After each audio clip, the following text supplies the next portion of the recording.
बेळगाव दर्शन सिरीजच्या 18व्या दिवशी आज आपण आलो आहोत सद्गुरू पंत महाराज मंदिर पंत बाळेकुंद्री बेळगाव येथे।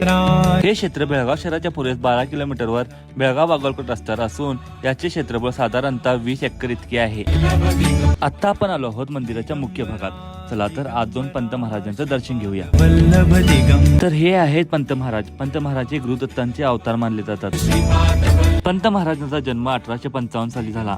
16 ऑक्टोबर 1905 रोजी पंत महाराजांचा स्वर्गवास झाला।